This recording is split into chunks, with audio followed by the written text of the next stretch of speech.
Hello बच्चों, last class में हमने क्या देखा? Method of charging. Method of charging में आपने क्या देखा? Conduction, friction and induction and उनके न्यूमेरिकल। तो आगे हम स्टार्ट करते हैं कूलम्ब्स लॉ। क्या स्टार्ट करते हैं बेटा? Coulomb's law. कूलम्ब्स लॉ, कोई भी लॉ हो, कूलम्ब, एम्पियर, गॉस लॉ, सभी के लिए आपको क्या यूज करना है? Stated Coulomb's law state that the force of attraction और रिपल्शन, फोर्स ऑफ अट्रैक्शन और रिपल्शन, दो फोर्स की बात करेंगे, एट ए टाइम एक ही होगा। यहाँ देखो कैसे चार्जेस है, लाइक चार्जेस है, दोनों कैसे हैं? पॉजिटिव है, दोनों के बीच में सेपरेशन क्या है? आर है। तो ये चार्ज इस चार्ज को क्या करेगा? रिपेल करेगा।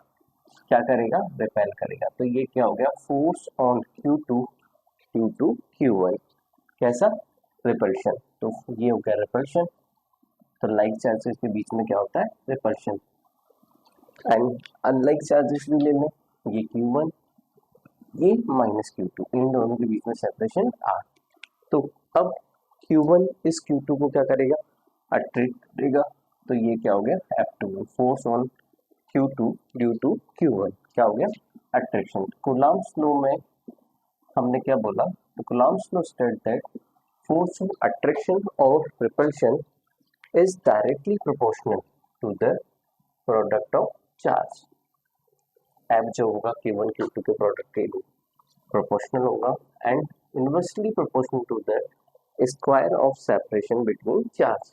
जो R है उसकी स्क्वायर के इनवर्सली प्रोपोर्शनल होता है। तो यहाँ कंबाइन करके लिखते हैं F proportional Q1 Q2 upon R square. Proportionally कटेगा साइन एंड कांस्टेंट आ जाएगा K, constant Q1 Q2 upon R square. ठीक है, इस K की वैल्यू आपके पास आएगी 9 इंटू 10⁹।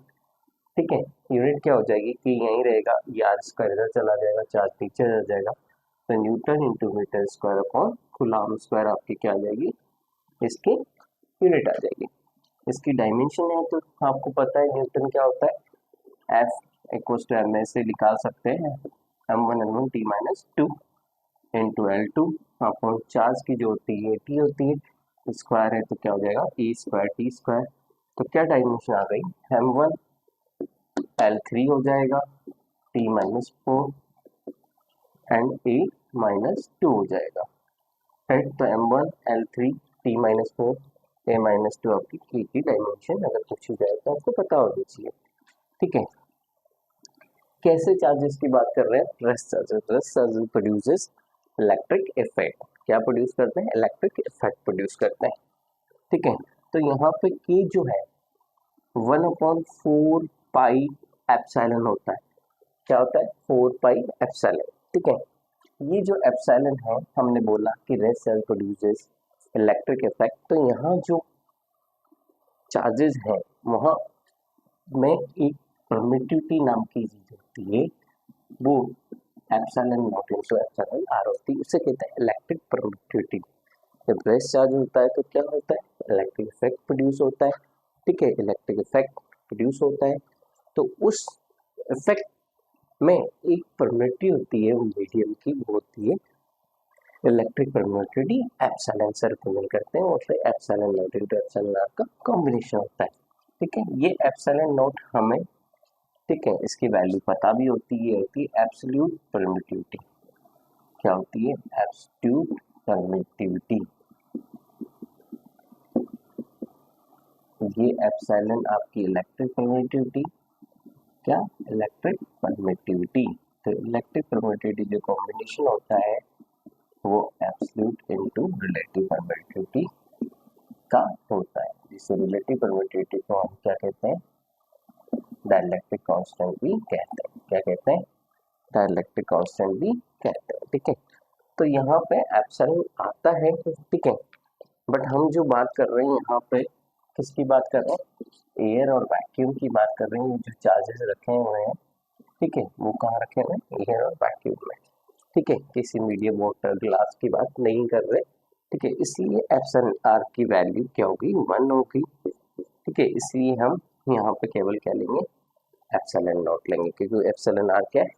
1 है। तो k equals to 1/4 pi epsilon not होता है। ठीक है, जब एप्सिलॉन नॉट की वैल्यू जो होती है वो होती है आपकी 8.85 इंटू 10⁻12, इसकी यूनिट होती है के, और एप्सिलॉन नॉट में जो रिलेशन है वो इन्वर्सली प्रोपोर्शनल है। एप्सिलॉन नॉट की वैल्यू रखने पे यहाँ 4 पाई और 1 से डिवाइड करने पे आपको के की वैल्यू मिलती है 9 इंटू 10⁻9।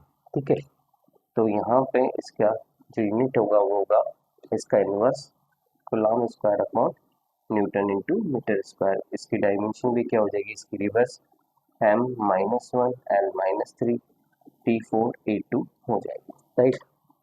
तो यहाँ पे हमने देखा क्या एप्सिलॉन नॉट की वैल्यू 1 है, क्योंकि हम बात कर रहे हैं एयर और वैक्यूम में, राइट। तो हम आगे बात करेंगे किसी भी मीडियम में डाइलेक्ट्रिक कांस्टेंट की वैल्यू क्या होगी, ग्रेटर देन 1 होगी। तो यहाँ पे हम बात कर लेंगे एप्सिलॉन आर की वैल्यू एयर और वैक्यूम के लिए क्या होती है, 1 होती है, और किसी भी मीडियम के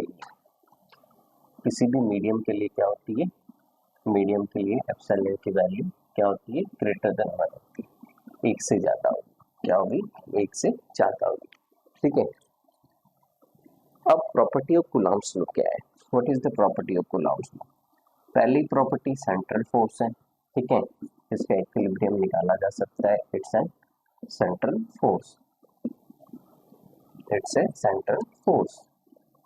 सेकंड प्रॉपर्टी जो है वो है किस पे बेस्ड है, न्यूटन के थर्ड लॉ पे। न्यूटन का थर्ड लॉ क्या है, every bodies action has equal and opposite reaction. Suppose ये चार्ज इस Q1 चार्ज Q2 पे जो फोर्स लगा रहा है, F21 रिपेल कर रहा है, अगर ये सपोज एक्शन है, ठीक है, तो Q2 को भी Q1 पे फोर्स लगाएगा, क्या करेगा, रिपेल करेगा, F12 क्या हो गया, F12। ठीक है, तो ये न्यूटन के थर्ड लॉ पे बेस्ड है।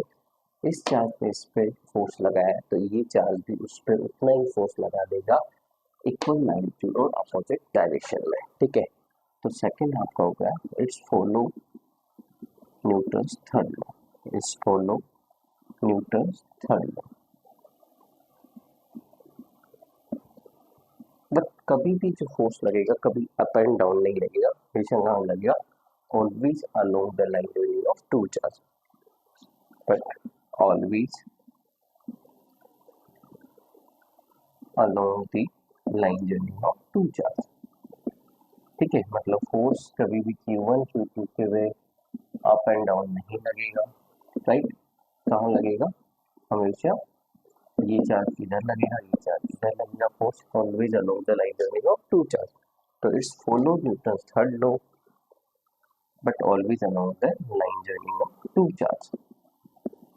जो फोर्स लगेगा हमेशा दोनों चार्ज को मिलाने वाली लाइन के अलोंग ही होगा। ठीक है, तो हम क्या लिख सकते हैं, यहाँ पे दोनों फोर्स इक्वल मैग्नीट्यूड में अपोजिट डायरेक्शन में हम लिख सकते हैं F12 equals to F21, right, बराबर के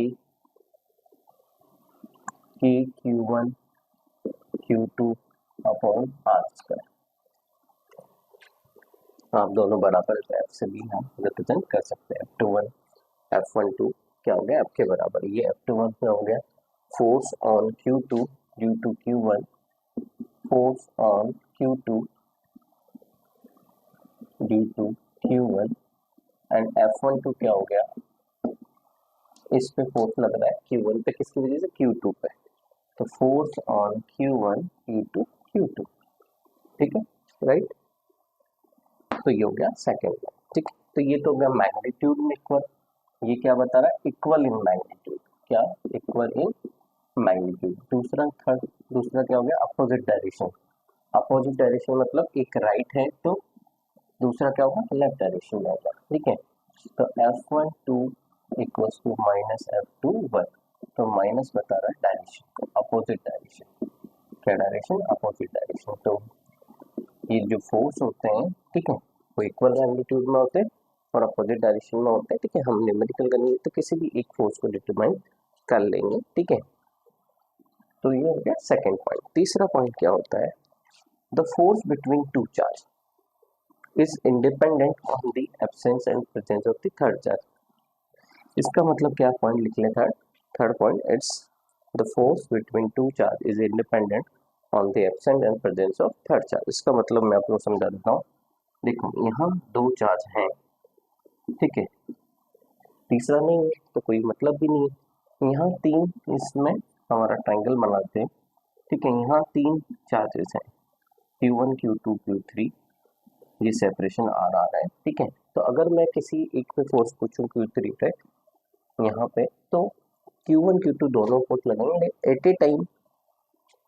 Q1 लगा रहा होगा तो Q2 नहीं लगाएगा Q3 पे, Q2 लगा रहा होगा तो Q1 नहीं लगाएगा। मतलब the force between two charge is independent, ठीक है, on the absence and presence of third charge. यहाँ तीसरा चार्ज नहीं है, मतलब ही नहीं है। The force between two charge है तो दो चार्ज के बीच में फोर्स है। यहाँ तीन चार्ज है, लेकिन एट ए टाइम जो फोर्स लग रहा है वो दो चार्ज के बीच में ही लग रहा है, तीसरा हो या नहीं हो उससे कोई फर्क नहीं पड़ता। जब Q3 पे Q1 लगाएगा तो Q2 से कोई लेना देना नहीं है। जब Q3 पे Q2 फोर्स लगाएगा, ठीक है, तो Q1 से लेना देना नहीं है। क्या होगा, always along the line joining of two charge ही फोर्स लगेगा, राइट, ठीक है। तो ये हो प्रॉपर्टी ऑफ कूलम्ब्स लॉ। आगे हम न्यूमेरिकल देखते हैं इसके, ठीक है। चलो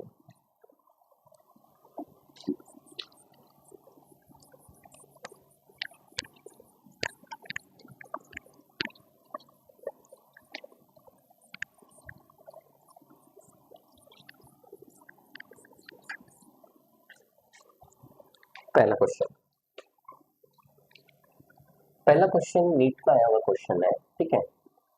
find out force, find out minimum force. कैसा फोर्स है, minimum force of separation 1 metre,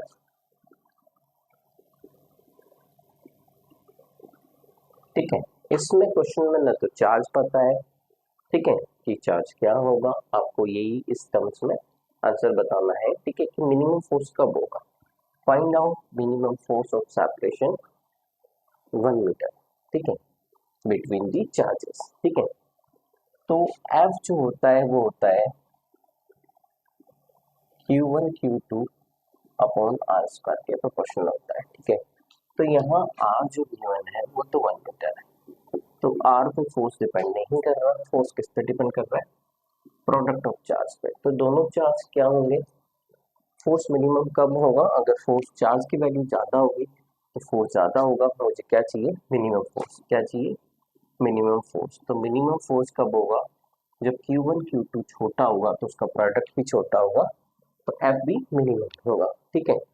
तो फोर्स मिनिमम के लिए हमें क्या करना होगा, सबसे छोटा चार्ज क्या होगा, ये भी इलेक्ट्रॉन होगा, ये भी इलेक्ट्रॉन होगा, तो फोर्स आ जाएगा F equals to F E square, ये तो के ई स्क्वायर इज आंसर। तो इसके टर्म्स में हो या के और इलेक्ट्रॉन की वैल्यू निकल के फोर्स इसके टर्म्स में हो, पहला क्वेश्चन, ठीक है, नीट में आया हुआ क्वेश्चन है, ठीक है। सेकंड क्वेश्चन देखो,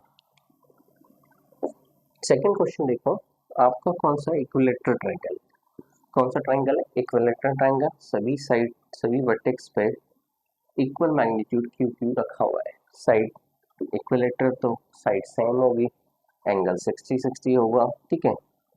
क्वेश्चन में हम पॉइंट स्पेसिफाई कर देते हैं, ये पॉइंट ए है, ये बी है, ये सी है। किसी भी एक पॉइंट पे कॉर्नर पे आपको फोर्स पूछा जाए, ठीक है, सपोज यहाँ पे फोर्स पूछा है, find out force on charge Q, find out force on charge Q at point C, C point पे रखे हुए चार्ज पे फोर्स निकालो, ठीक है, in given equilateral triangle, in given equilateral triangle.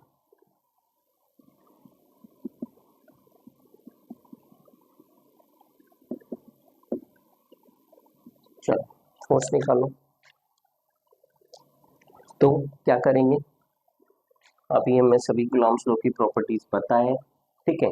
किसी भी रेगुलर पॉलीगन में जितने भी नंबर ऑफ चार्ज क्वेश्चन में गिवन हो, तो क्वेश्चन किसी एक चार्ज पे फोर्स पूछा जाएगा, तो बाकी जितने भी रिमेनिंग चार्जेस हैं उस पॉलीगन है उस डायग्राम में, वो सब के सब 1/1 फोर्स लगाएंगे, ठीक है। अगर यहाँ पे फोर्स पूछा गया है इस सी पॉइंट पर रखे हुए चार्ज पे तो बी पॉइंट पर रखा हुआ चार्ज भी फोर्स लगाएगा और ए पॉइंट पर रखा हुआ चार्ज भी फोर्स लगाएगा। इसमें तीन ही चार्जेस हैं, एक पे फोर्स पूछा गया है तो रिमेनिंग दो फोर्सेस लगाएंगे। ठीक है, तो देखो ये वाला चार्ज इस पे क्या फोर्स लगाएगा, ये वाला चार्ज इस चार्ज को क्या करेगा, रेपेल करेगा। तो इधर फोर्स हो गया, आई हो गया F1, इसको बोलेंगे कि Q Q k Q square upon r square, Q1 Q2 upon r square हो गया। इसी तरह बी पे रखा हुआ भी फोर्स लगाएगा इस डायरेक्शन में along the joining of two charges, इसको हम सपोज F बोल दिया, ये भी सेम होगा k Q square upon r square. ठीक है, इन दोनों के लिए वेक्टर पड़ा हुआ होना चाहिए क्योंकि हमें क्या निकालना पड़ेगा, रिजल्टेंट वेक्टर, रिजल्टेंट फोर्स निकालना पड़ेगा एफ आर। ये 60 है तो ये भी अपोजिट एंगल है तो ये भी 60 होगा, होगा कि नहीं होगा। तो इसके लिए रिजल्टेंट के लिए आपके पास दो फॉर्मूले हैं, एक फॉर्मूला रिजल्टेंट का निकालने का है F1 square plus F2 square plus 2 F1 F2 cos theta, ठीक है, का अंडर रूट, राइट। आपको थीटा की वैल्यू क्वेश्चन में दी हुई है 60, क्या दी हुई है 60, तो आप इससे डिटरमाइन कर सकते हैं। यहाँ पे F1 F2 दोनों बराबर हैं तो मैं इस क्वेश्चन को आसान कर सकता हूँ, F1 F2 F के बराबर लिख के, F1 F2 दो फोर्स ना लिख के मैं एक ही फोर्स लिख दूँ F, तो यहाँ पे क्या हो जाएगा F square plus F square plus 2 F into F square कोस 60 जो हो जाएगा 1/2, क्या हो जाएगा 1/2, तो ये 1/2 हो गया, 2 से 2 उड़ गया, ये 3f स्क्वायर हो गया, तो रिजल्टेंट आ गया हमारा √3f, क्या आ गया √3f। एफ की वैल्यू क्या है कि Q square upon r square, Q square upon r square. तो एक तरीका तो ये रिजल्टेंट वेक्टर निकालने का। दूसरा मेथड 2, आपको पता है जब वेक्टर में पढ़ा था अगर दोनों का मैग्नीट्यूड सेम है, दोनों का मैग्नीट्यूड सेम है, ठीक है, F1 F2 के बराबर है, ठीक है, दोनों का मैग्नीट्यूड में, तो रिजल्टेंट फैक्टर हम लिख सकते हैं 2f cos theta by 2, 2f cos theta by 2, ठीक है। तो 2f cos थीटा की वैल्यू कितनी 60, तो cos 30 आ जाएगा, cos 30 क्या होता है √3/2, तो ये आ जाएगा √3 k Q square by r square, ठीक है, राइट। तीसरा क्वेश्चन देखें स्क्वायर का, थर्ड क्वेश्चन देखो, ये हमारा स्क्वायर क्या है, हमारा स्क्वायर, सभी कॉर्नर पे क्यू चार्ज रखे हुए हैं, सभी साइड्स इक्वल है बिकॉज दिस इज स्क्वायर। आपको भी क्वेश्चन, ये A B C D points हैं, आपको क्या निकालना है, किसी एक पॉइंट पर रखे हुए चार्ज पे फोर्स निकालना होगा, ठीक है। यहाँ सभी कॉर्नर पे चार्जेस रखे हुए हैं, ठीक है, तो यहाँ पे सपोज इस पे फोर्स निकालना है, तो find out force on charge Q at point D point पे रखे हुए चार्ज पे फोर्स निकालना, ठीक है। तो पहला पार्ट वही, कितने नंबर ऑफ चार्जेस हैं स्क्वायर में, 4 चार्जेस है, किसी एक पे फोर्स पूछा है तो बाकी तीनों के तीनों फोर्स लगाएंगे। ये लाइन इंपॉर्टेंट है क्योंकि हमेशा ये वाला बच्चा ये वाले चार्ज को स्किप कर देता है, तो ये लाइन याद रखें, ठीक है, कि जिस भी रेगुलर पॉलीगन को गिवन हो उसमें नंबर ऑफ चार्जेस जितने हैं उनमें से क्वेश्चन में किसी एक पे चार्ज पूछा जाएगा तो बाकी जितने भी रिमेनिंग है सबके सब फोर्स लगाएंगे, ठीक है। तो इस पे फोर्स पूछा गया है तो ये तीनों फोर्स लगाएंगे, कैसे लगाएंगे, always along the line joining of two charge लगाएंगे। तो स्टेप बाय स्टेप ये वाला फोर्स इधर फोर्स लगाएगा, ये बोल दिया F1, क्या बोल दिया F, क्या हो जाएगा k Q square upon r square, ठीक है। इसी तरह ये वाला फोर्स लगाएगा, क्या हो जाएगा F2, क्या हो जाएगा F2 same k Q square upon r square, ठीक है। इसी तरह ये वाला फोर्स, ये वाला सेपरेशन क्या होगा, ये आर आर है तो ये √2r, पाइथागोरस से r square plus r square का √2r होगा कि नहीं होगा। तो ये सपोज ये फोर्स लगा रहा है F3, क्या लगा रहा है F3, ये सेपरेशन ये हो गया, तो F3 की वैल्यू क्या होगी कि क्यू स्क्वायर अपॉन √2r का स्क्वायर तो 2r² F3 आ गया। ठीक है, तो ये तीन फोर्सेस F1 F2 F3 हैं। ठीक है, हमें पता है इनका रिजल्टेंट हमें निकालना है। तो F और 2 इक्वल मैग्नीट्यूड के हैं, F1 2 क्या है, इक्वल मैग्नीट्यूड है, तो इनका रिजल्टेंट निकाल रहे हैं F12R। क्या निकाल रहे हैं, F12R। ठीक है, तो F12 का रिजल्टेंट आ जाएगा, F1 प्लस F2 का रिजल्ट आ जाएगा F212R, दोनों इक्वल मैग्नीट्यूड के हैं। ठीक है, F1 बराबर F2 है, तो हम लगा सकते हैं यहाँ पे कितना एंगल है दोनों के बीच में। आपको पता है स्क्वायर में कितना एंगल होता है, ये 90 डिग्री, ये 90, ये 90, ये 90 है कि नहीं, तो ये 90 है, तो ये वाला भी 90 होगा। ठीक है, तो आप ये वाला दोनों मैथ फॉर्मूले लगा सकते हैं, हमें पता रिजल्टेंट दोनों इक्वल है, तो हम लगाएंगे 2f cos θ/2 तो 2f 90/2 cos 45, तो 2f cos 45 हो जाएगा बटा √2, तो √2f आ जाएगा। क्या आ जाएगा, √2f। f की वैल्यू क्या है, k² तो √2 k² आपका F1 और 2 का रिजल्टेंट फोर्स आ गया। ठीक है, तो यहाँ पे इस डायग्राम में क्या हो गया, 1 और 2 का F12R एंड F3 ऑलरेडी था, तो FR जो होगा, रिजल्टेंट फोर्स जो होगा FR, ठीक है, ये 12R था, FR जो होगा वो F3 प्लस F12R होगा। F3 आपका k²/2R² है, और ये आपका √2 k²/R² है, तो यहाँ पे k²/R² कॉमन ले लें, तो √2 + 1/2 होगा। ठीक है, तो √2 + 1/2 f लिखें, उसकी वैल्यू f है।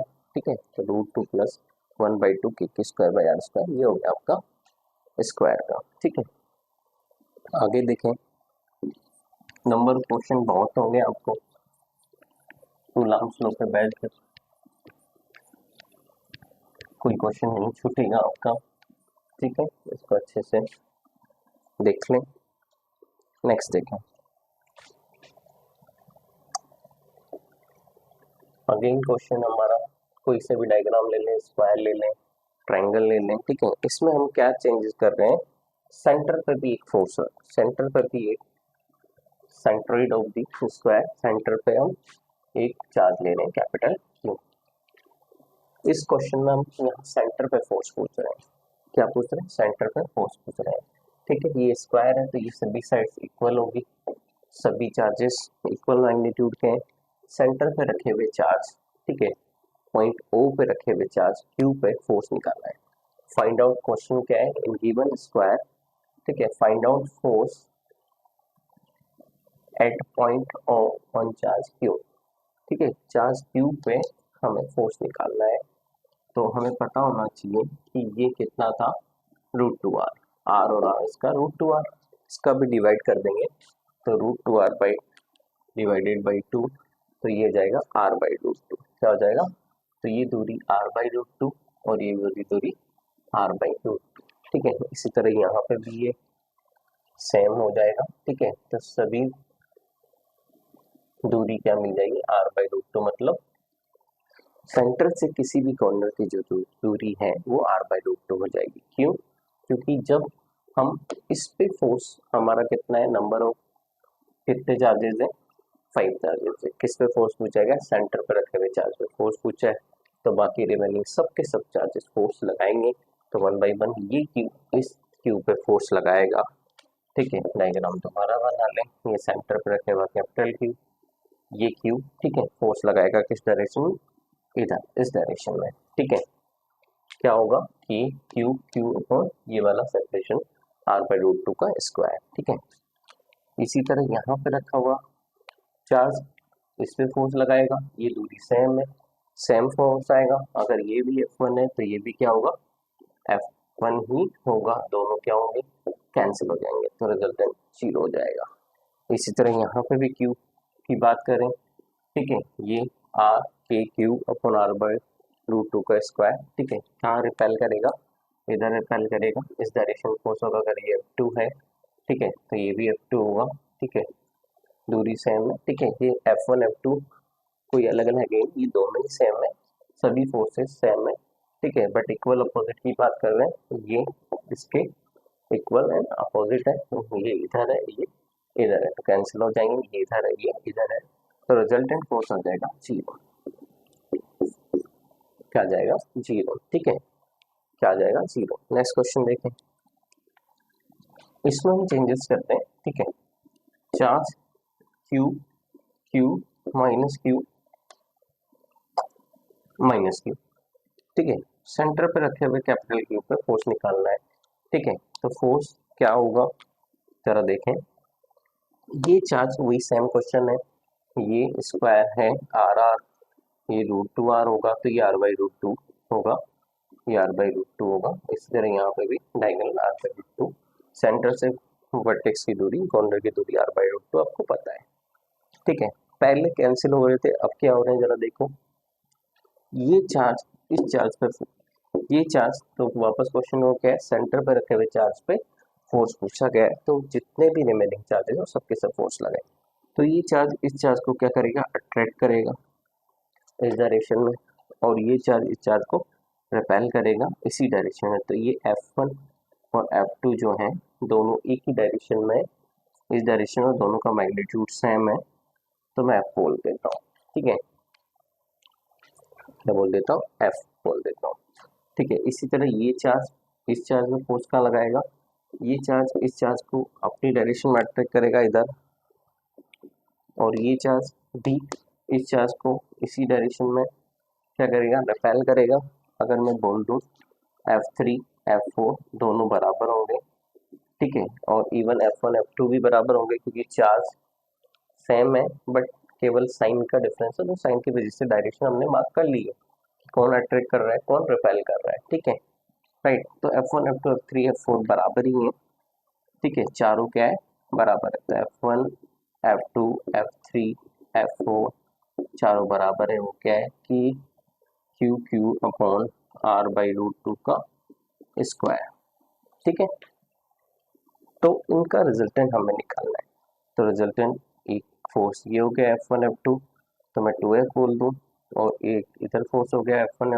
F3 बोल, इसको भी 2F बोल दूँ, क्या बोल दूँ, 2F बोल दूँ, ये दोनों जुड़ जाएंगे एक ही डायरेक्शन में, तो F1 2F हो जाएगा, ये भी 2F हो जाएगा, इन दोनों के बीच में एंगल कितना है 90 डिग्री, कितना एंगल है ये 90, ये कितना है 90, ये कितना है 90, सभी के बीच में 90 होगा कि नहीं होगा, ठीक है, कितना होगा 90, तो आपका रिजल्टेंट क्या आ जाएगा 2F, FR क्या आ जाएगा 2F कोस 90/2 45, क्या आ जाएगा, तो 2F कोस 45 की वैल्यू 1/√2, तो ये आंसर आ जाएगा √2F, F की वैल्यू यहाँ से लिख देंगे, ठीक है, तो ये आंसर आ जाएगा आपका √2F की वैल्यू KQQ अपॉन r², ठीक है, ये √2 का स्क्वायर 2 आ जाएगा, तो 2√2 हो जाएगा, ठीक है।